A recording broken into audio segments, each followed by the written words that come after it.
Shalom, sekali lagi shalom. Haleluya. Sungguh suatu kebahagiaan tersendiri ketika kami berjumpa dengan Bapak Ibu semua dalam kondisi baik, sehat, semua oleh karena kemurahan Tuhan.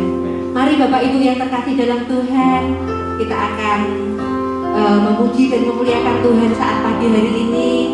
Kita siapkan hati kita siapkan pikiran kita mau datang dengan segenap hati kita di hadapan Tuhan. Haleluya. Terima kasih Tuhan, terima kasih. Haleluya. Terima kasih Tuhan. Engkaulah segalanya dalam hidup kami Tuhan. Kami mengucap syukur Tuhan. Jikalau pagi ini kami ada sebagaimana kami ada Tuhan, semuanya oleh karena anugerah-Mu, semua oleh karena cinta Tuhan atas genap kehidupan kami. Engkau yang memimpin hari-hari kami Tuhan. Engkau yang memimpin langkah demi langkah yang kami jalani Tuhan. Engkau yang senantiasa memegang kami dengan tangan Tuhan yang kuat untuk kami senantiasa berjalan bersama Engkau. Terima kasih Tuhan. Terima kasih buat pagi yang indah hari ini. Kami boleh menikmati persekutuan kami dengan Engkau. Haleluya.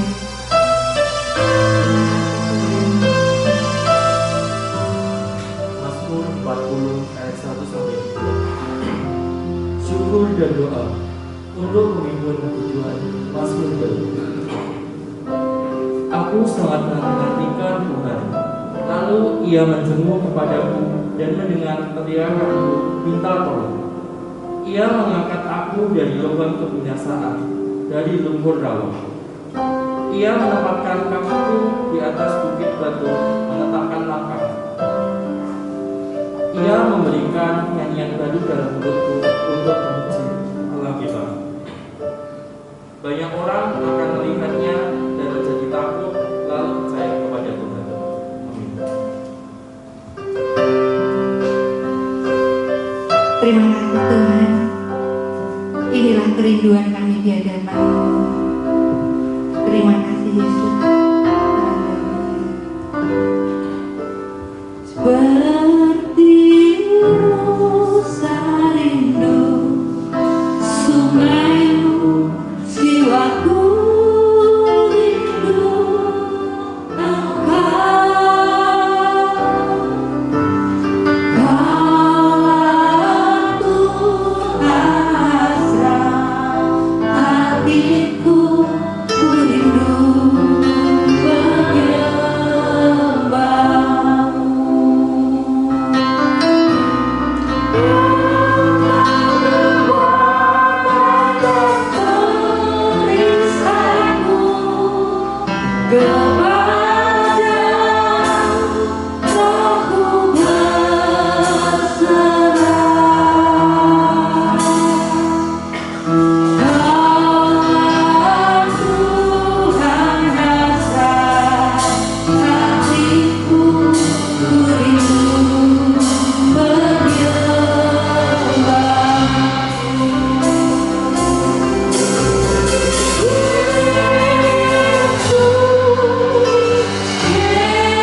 Ungkapkan kerinduan kita pada Tuhan dengan segenap hati kita.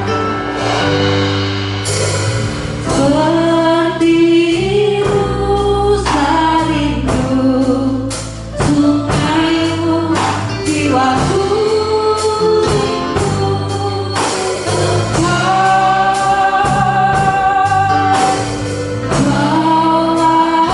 Tuhan hasrat hatiku rindu.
setiap hati.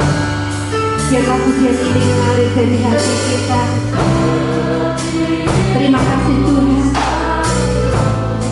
Seperti rusa yang rindu akan sungai, demikian juga Tuhan, hati kami merindukan Engkau. Engkaulah Tuhan, hasrat hati kami Tuhan. Kami rindu untuk menyembah Engkau.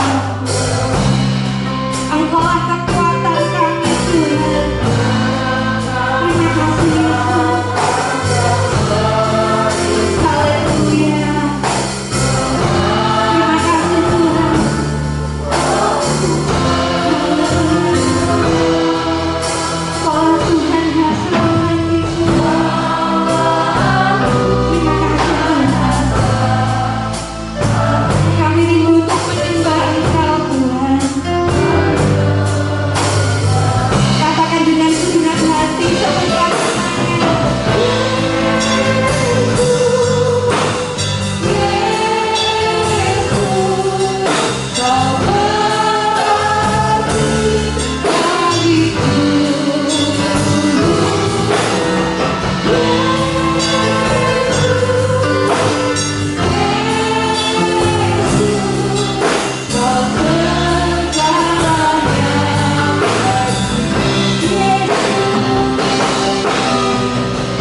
kami bukan siapa-siapa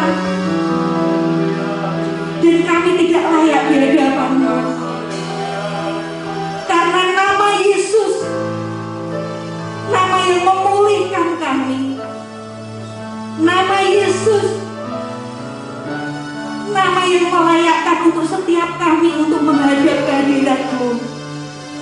Terima kasih Tuhan buat kesempatan yang manis, yang indah untuk kami bersekutu di hadapan-Mu, untuk kami memandang wajah Tuhan. Terima kasih Tuhan. Engkau tahu Tuhan kedalaman hati kami. Engkau tahu Tuhan banyaknya persoalan dalam hidup kami. Saat pagi hari ini Tuhan, kami memanggil nama-Mu Yesus, Yesus, Allah yang sanggup, Allah yang mampu untuk mengerjakan segala perkara dalam segenap kehidupan kami. Terima kasih Tuhan, terima kasih. Terima kasih Yesus. Nama Yesus memulihkan.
Engkaulah Tuhan kami.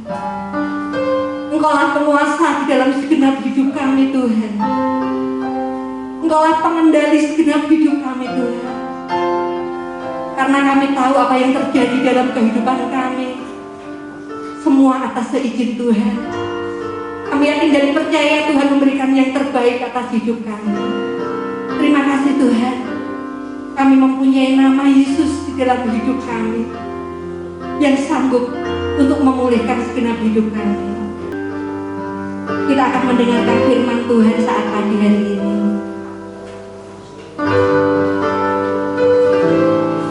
Kita renungkan kata demi kata dalam pujian ini, bahwa hidup kita adalah anugerah Tuhan. Dia sudah mempunyai rencana yang indah di dalam kehidupan kita. Dia sudah menetapkan visi dan misinya atas segenap kehidupan kita. Dan biarlah kita mampu menjalani setiap apa yang Tuhan mau di dalam kehidupan kita. Walaupun seringkali kita melenceng dari jalannya Tuhan, bahkan kita merasa tidak layak lagi di hadapan Tuhan. Tapi Tuhan begitu mengasihi kita. Dia yang membenarkan kita dengan darah Yesus ketika kita kembali dan bertobat di hadapannya. Dia yang melayakkan kita untuk menyebut Dia Bapa, Bapa yang begitu mengasihi kita. Dan biarlah saat pagi hari ini, ketika Tuhan telah menetapkan visi dan misinya atas hidup kita, kita boleh menjalaninya dengan berserah penuh pada Tuhan. Dengan pertolongan Roh Kudus memampukan setiap kita untuk kita hidup seturut dengan kehendak dan rencana Tuhan. Sehingga kita mampu katakan, Tuhan, inilah alasan kami hidup, yaitu untuk menyenangkan Engkau. Untuk kami hidup memenuhi apa yang Tuhan rencanakan atas hidup kami. Terima kasih Tuhan. Hanya Engkau yang melayakkan setiap kami. Hanya Engkau Tuhan. Darah-Mu yang memampukan setiap kami Tuhan. Terima kasih Tuhan, terima kasih. Engkau alasan untuk kami hidup Tuhan. Hidup karena anugerah-Mu. Tiada satu pun dapat ku banggakan, semua karena cinta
hidup kami hidup hanya karena anugerah-Mu, hidup karena kasih karunia-Mu, bukan oleh karena kekuatan kami, bukan karena hasil usaha kami, bahkan pekerjaan baik kami.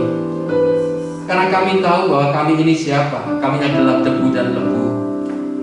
Tetapi debu dan lebu itu telah Engkau angkat menjadi anak-anak-Mu, sehingga kami berharga dan mulia di mata-Mu, sehingga hidup kami hidup karena anugerah Tuhan. Kiranya Roh-Mu yang kudus senantiasa mengurapi setiap kami Tuhan, sehingga kami boleh memperbaharui setiap kehidupan kami, agar semakin hari kami semakin berkenan di hadapan Tuhan. Dan jika sebentar kami juga akan bersekutu dengan tubuh dan darah-Mu, Tuhan ampuni segala dosa dan pelanggaran kami. Mungkin perkataan kami, tingkah laku kami, Tuhan layakkan kami, supaya kami boleh layak bersekutu dengan tubuh dan darah-Mu, untuk kami semakin hari semakin lebih indah lagi, lebih baik lagi. Terima kasih Bapa. Demi nama Tuhan Yesus Kristus, kiranya Tuhan menyembunyikan hamba-Mu, dan nama-Mu saja yang dipermuliakan, nama Yesus saja yang ditinggikan. Dalam nama Tuhan Yesus kami naikkan doa kami. Haleluya. Amin. Silakan duduk Bapak Ibu yang diberkati Tuhan. Shalom. Tak terasa kita sudah masuk pada bulan Mei. Bulan Mei tanggal 2, dan hari ini adalah Hari Pendidikan Nasional. Dan tentunya selamat buat guru-guru yang mendidik dalam proses belajar mengajar. Mari kita akan membuka Alkitab kita di dalam 1 Korintus 15 ayat 9 sampai yang ke-10. Saya tidak janjian dengan worship leader, di mana ku hidup hanya karena anugerah-Mu. Hidup adalah kasih karunia, hidup adalah anugerah Tuhan. 1 Korintus pasal yang ke-15 ayat 9 sampai yang ke-10. Ya, saya bacakan, demikian bunyi firman Tuhan. Karena aku adalah yang paling hina dari semua rasul, bahkan tidak layak disebut rasul, sebab aku telah menganiaya jemaat Allah. Tetapi karena kasih karunia Allah, aku adalah sebagaimana aku ada sekarang. Dan kasih karunia yang dianugerahkannya kepadaku tidak sia-sia. Sebaliknya, aku telah bekerja lebih keras daripada mereka semua. Tetapi bukannya aku, melainkan kasih karunia Allah yang menyertai aku. Amin. Bapak Ibu yang diberkati Tuhan, Rasul Paulus menyadari, meskipun dia seorang rasul yang hebat, 2/3 dari Alkitab Perjanjian Baru ditulis oleh Rasul Paulus. Namun Rasul Paulus menyadari bahwa apa yang dia capai, apa yang dia sudah kerjakan itu semua karena kasih karunia. Bahkan Rasul Paulus menganggap dirinya tidak layak, menganggap dirinya yang paling hina. Dikatakan apa? Karena aku adalah yang paling hina. Dalam bahasa Indonesia, dalam penggunaan kata itu ada tingkatan namanya hiperbola. Biasanya baik, lebih baik, dan paling baik. Betul? Nah, saudara kasih Tuhan. Dan Rasul Paulus menyebut dirinya paling hina. Bahkan dia tidak layak disebut sebagai seorang rasul. Padahal karyanya sangat luar biasa. Menyadari bahwa kita juga tidak layak untuk berjumpa dengan Tuhan.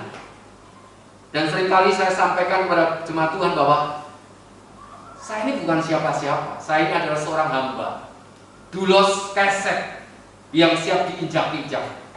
Saudara kasih Tuhan, Rasul Paulus, seorang rasul yang besar pun menyatakan dirinya seorang rasul yang paling hina, bahkan tidak layak disebut sebagai rasul.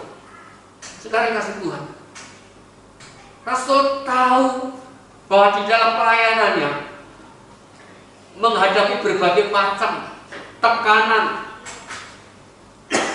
menghadapi berbagai macam himpitan. Bahkan dia menyatakan ada duri di dalam dagingnya. Utusan iblis selalu menggocok dalam dirinya. Bahkan saudara, matanya pun kabur. Mungkin badannya sudah tidak utuh lagi, tidak sempurna. Kenapa? Karena berapa kali dia mengalami aniaya, berapa kali mengalami didera, berapa kali dilempari batu, bahkan berapa kali mau karamlah. Tetapi semua karena anugerah Tuhan. Jika Rasul Paulus hidup, itu hidup karena anugerah Tuhan. Semua yang ada di dalam hidup kita itu pun karena anugerah Tuhan, saudara. Keselamatan yang Tuhan berikan bagi kita itu pun juga karena anugerah Tuhan. Di dalam Efesus pasal yang kedua 8 sampai yang 9 di situ disebutkan, karena kasih karunia, karena anugerah Tuhan, kita semua diselamatkan. Bukan karena pekerjaan baik kita, bukan karena usaha kita, bukan karena jasa-jasa kita, tetapi semua karena pemberian Allah, semua karena kasih karunia Allah, anugerah Tuhan. Jika kita hidup sekarang ini, hidup karena anugerah Tuhan. Kita ada sebagaimana ada sekarang ini karena anugerah Tuhan, saudara kasih Tuhan. Itu semua karena kemurahan Tuhan. Jika kita ada, sebab itu mari kita gunakan kesempatan baik ini, anugerah yang Tuhan berikan bagi kita. Jika kita masih bisa bernafas, ini semua karena anugerah Tuhan, saudara kasih Tuhan. Dalam masa pandemi sekarang ini, saudara, berapa banyak orang-orang yang dekat dengan kita, yang kenal dengan kita, yang sudah mendahului kita. Saudara, jujur saudara, kalau saya melihat banyak rekan-rekan kami hamba Tuhan, banyak yang dipanggil Tuhan dalam masa COVID ini.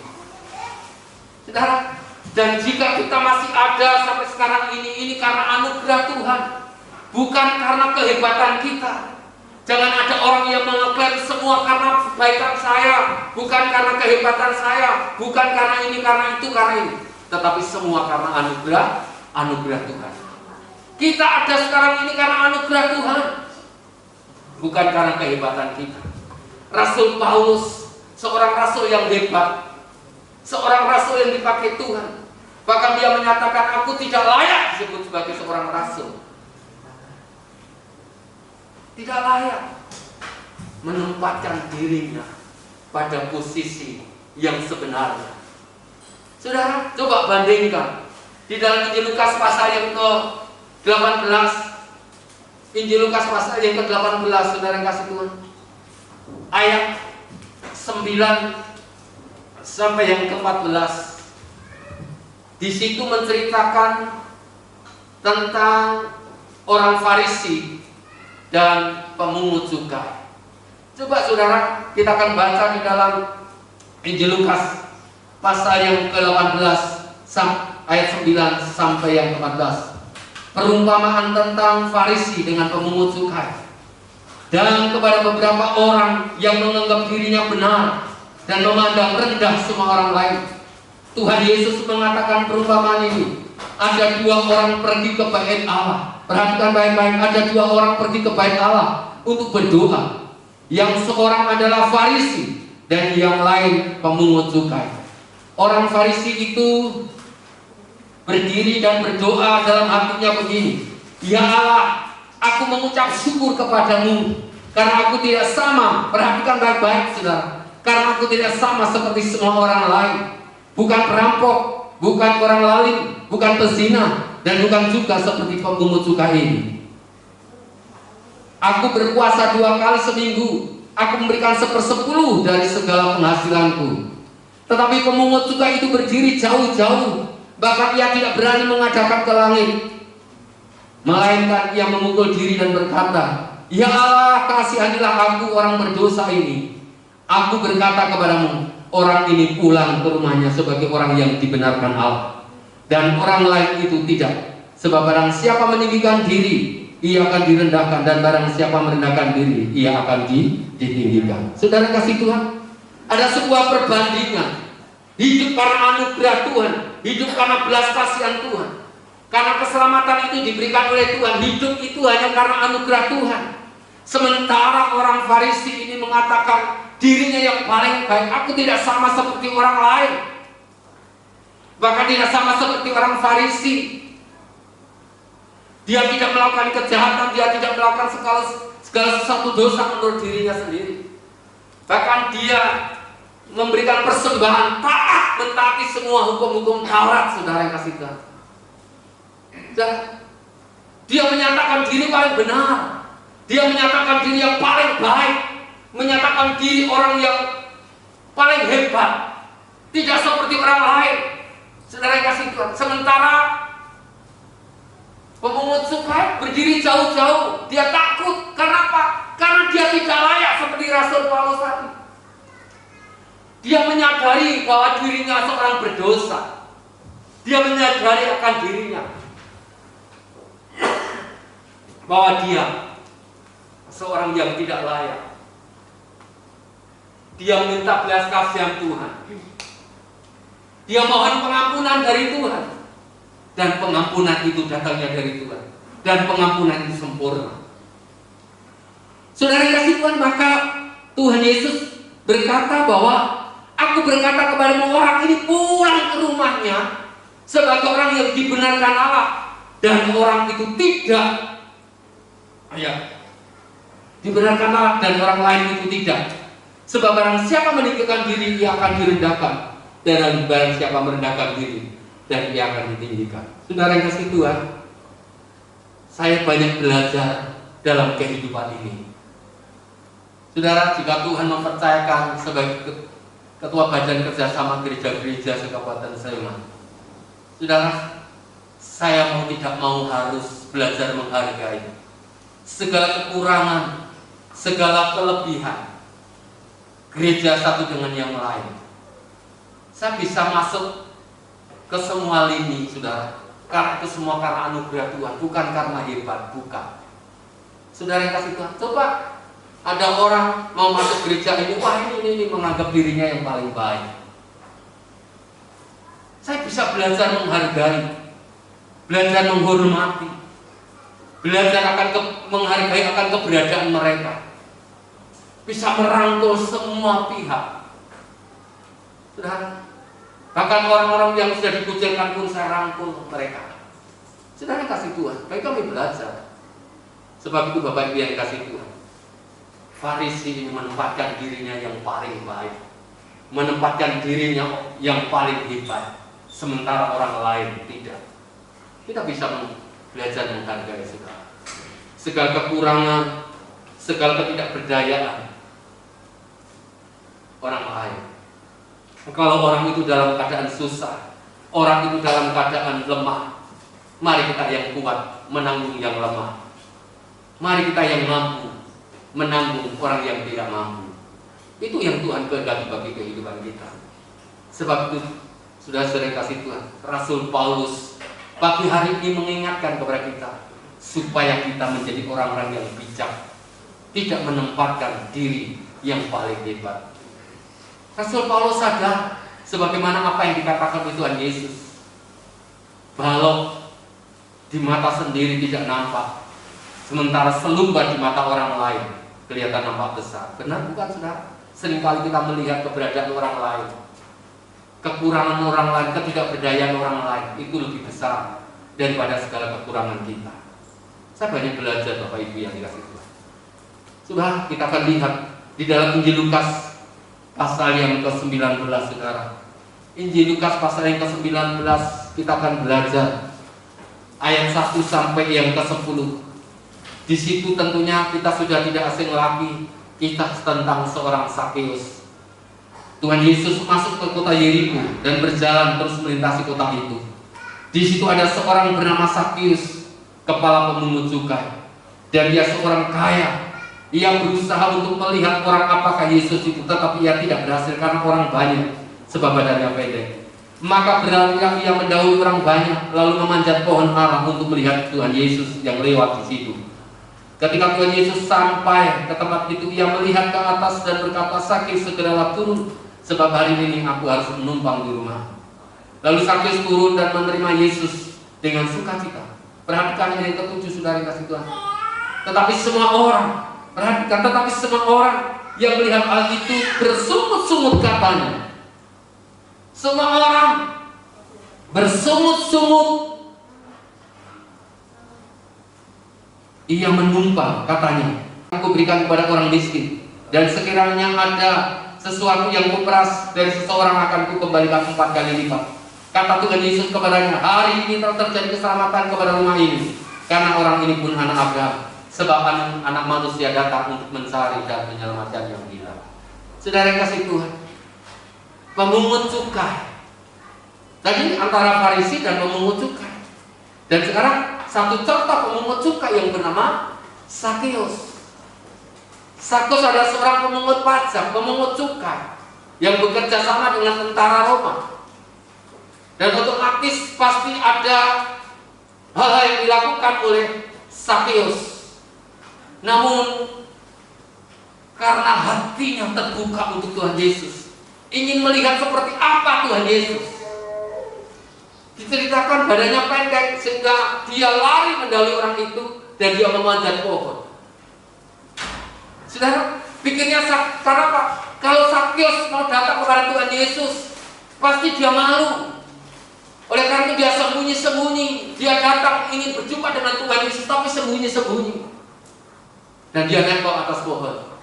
Dan pada saat itu Tuhan Yesus katakan, Sakeus, turunlah, aku hendak numpang di rumahmu. Lalu kata mereka, orang banyak itu berkata, ia hendak menumpang di rumah orang berdosa. Nah, saudara kasih Tuhan, dari kisah ini kita mendapatkan beberapa pelajaran penting, saudara. Yang pertama, Sakeus membuka hati untuk Tuhan. Apapun latar belakangnya, apapun status sosialnya, apapun keberadaannya, apapun dosa mereka, datang kepada Yesus. Yesus Maha Pengampun dan Pemurah. Dia memberikan pengampunan dosa kepada Sakeus. Saudara, dengan berupaya, dengan berusaha, dia ingin berjumpa dengan Tuhan Yesus karena hatinya dikerjakan oleh Roh Kudus. Sehingga apa? Sehingga dia ingin berjumpa dengan Tuhan Yesus. Dan akhirnya dia membuka hati untuk Tuhan Yesus. Sementara mereka berkata, ia menumpang di orang-orang berdosa, menempatkan dirinya kembali lagi, menempatkan dirinya sebagai orang yang paling baik, paling hebat, paling benar, paling suci. Sementara orang lain, wah, jelek semua, nggak bisa menghargai. Mari kita belajar menghargai sekecil apapun. Setiap orang pasti punya potensi masing-masing. Setiap orang pasti punya kemampuan masing-masing. Semua orang punya talenta masing-masing. Dan Tuhan pakai satu dengan yang lain supaya satu dengan yang lain saling melengkapi, saling menguatkan, saling meneguhkan, saling menerima, saling terbuka satu dengan yang lain. Bukan mencari kekurangan dan kesalahan orang lain, dan bukan menghakimi. Dan akhir-akhir ini banyak saudara, kita sering kali terjadi hal seperti itu di dalam kehidupan kita.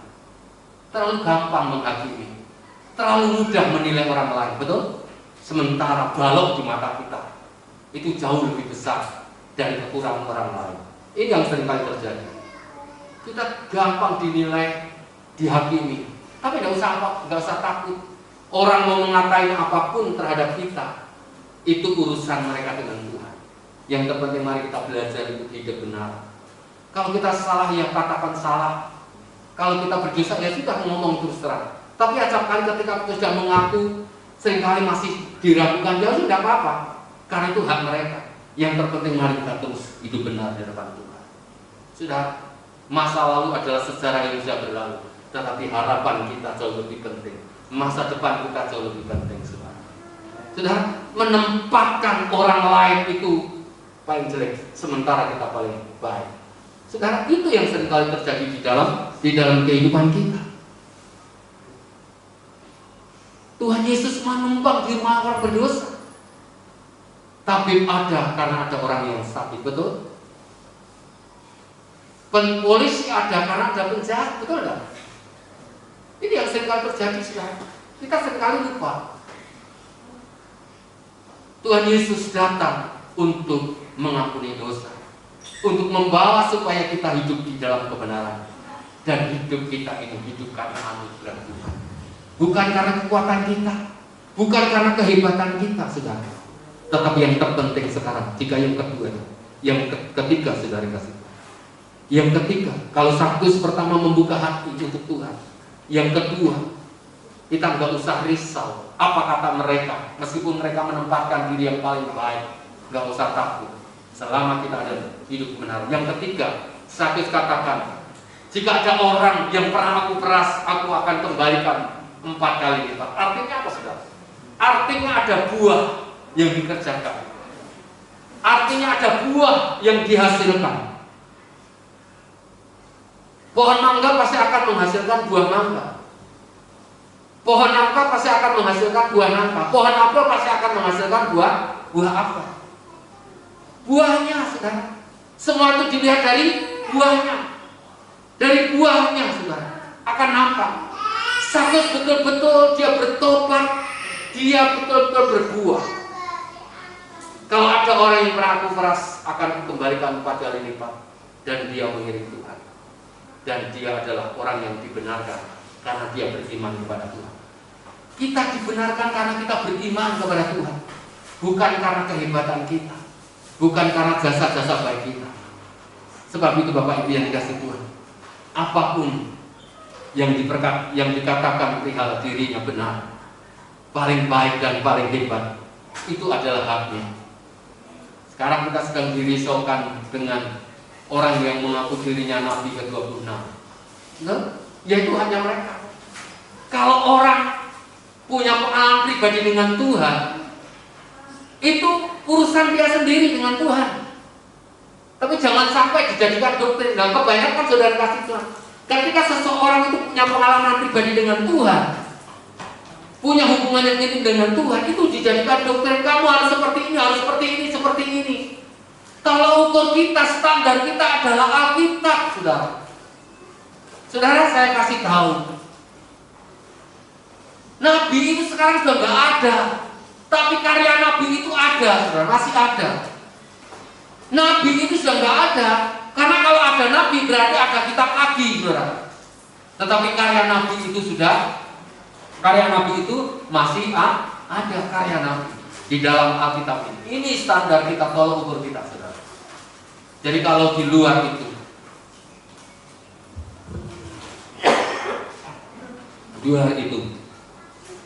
tidak, saudara. Suatu ketika, pada saat ada sebuah pertemuan, sebuah sinode. Waduh, saudara, kalau sinode itu ramainya luar biasa. Protes sana protes ini, dan sepertinya bukan kata-kata seorang hamba Tuhan, saudara. Waduh, kadang-kadang kita malu. Lalu setelah selesai kami ngobrol, saya bilang, kok seperti itu toh Pak? Ya memang orang dari sana itu karakternya seperti itu, suku dari sana itu memang seperti itu, pernah gini bla. Selalu saya sampaikan, apakah standar ukurannya itu kesukuan, latar belakang, status sosial? Bukan. Tetapi standar moral kita, karakter kita adalah Alkitab. Alkitab ini, saudara, baik dan tidaknya diukur dari Alkitab. Jadi saudara kasih Tuhan, inilah kita lihat, saudara. Jadi saudara kasih Tuhan, jangan sampai kita bersembunyi di balik hal-hal yang di luar Alkitab, tetapi biarlah mari kita belajar untuk menjadi berkat dimanapun kita berada. Sekecil apapun di saat-saat masa pandemi ini, kita harus jadi berkat. Kiranya Tuhan Yesus memberkati kita semua. Mari kita sama-sama naikkan pujian, Kau hiasi kehidupanku. Haleluya. Sebentar kita akan bersekutu dengan tubuh dan darah Yesus. Kau hiasi kehidupanku dengan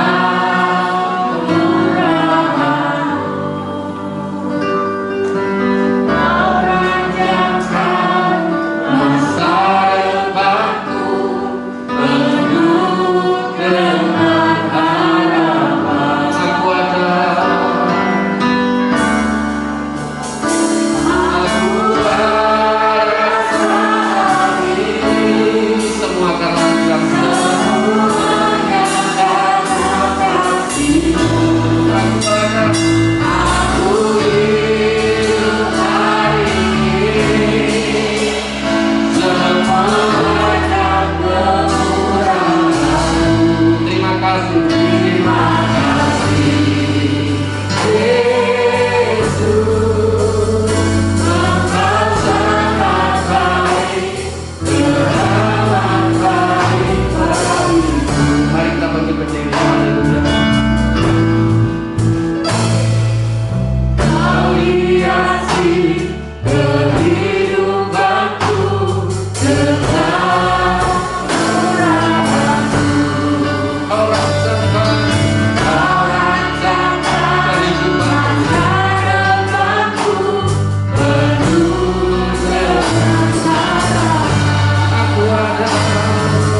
Kita ada saat ini semua karena anugerah Tuhan, semua kemurahan Tuhan.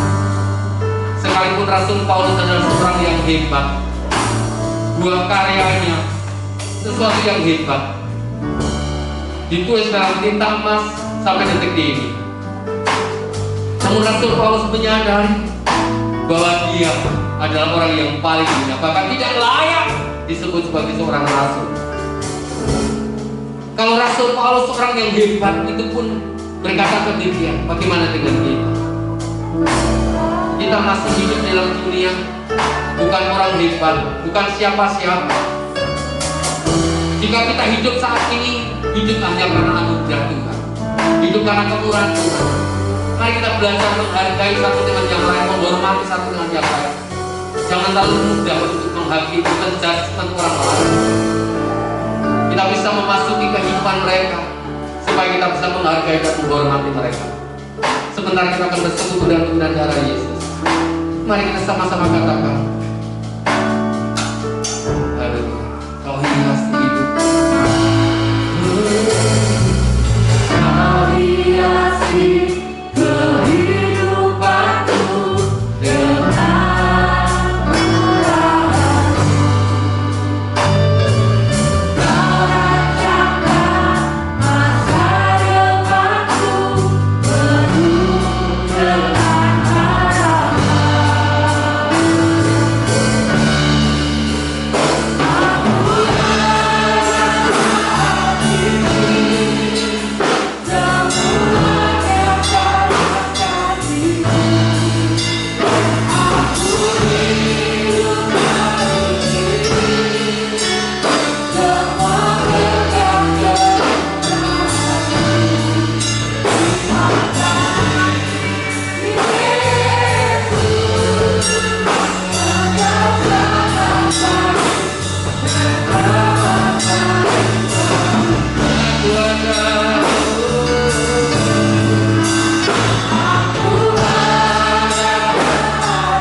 iman kami, pemeliharaan setiap hati kami.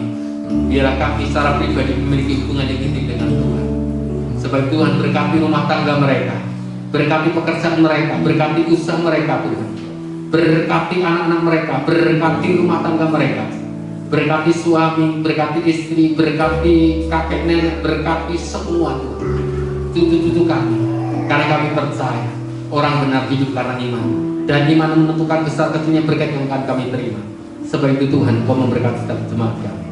Kau memberkati juga bangsa negara, pemimpin negara kami, kota kami Jogja, kota kami Sleman, kami serahkan dalam tangan Tuhan. Tuhan tetap kendalikan, Tuhan tetap pelihara, sehingga Indonesia ini tetap utuh, roh damai sejahtera dicurahkan. Ada banyak gereja-gereja yang saat ini sedang berdoa, khususnya saudara-saudara kami yang sedang tertimpa musibah di NTT, bahkan di Malang Selatan. Demi nama Tuhan Yesus Kristus, Tuhan berkati. Bahkan wabah pandemi yang menggila yang ada di India, gereja Tuhan biarlah bekerja, karena kami melihat, oh Tuhan, di media sosial patung-patung mereka sedang dibuang, mereka menghadapi kekecewaan yang berat. Tuhan, taruh tanganmu, taruh rohmu atas gereja-gereja yang ada di India, supaya mereka boleh menjadi berkat menjangkau jiwa untuk kemuliaan nama Tuhan.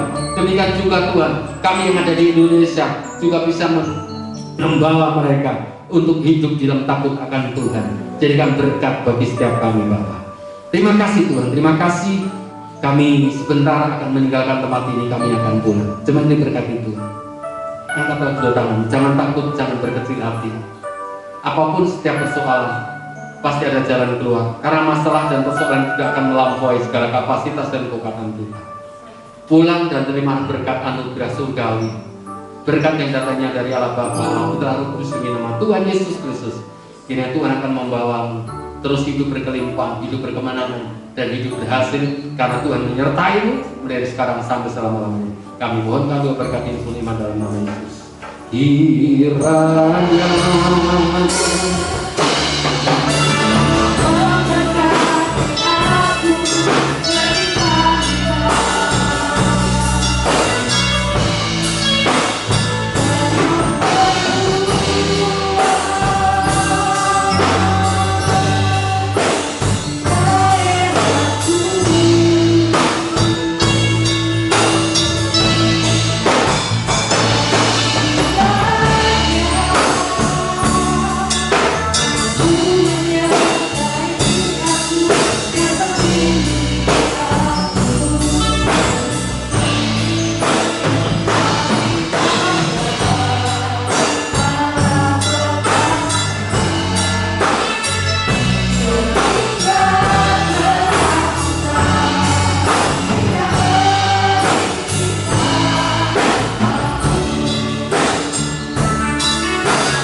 hari yang indah yang boleh kami nikmati hari ini bersama Engkau.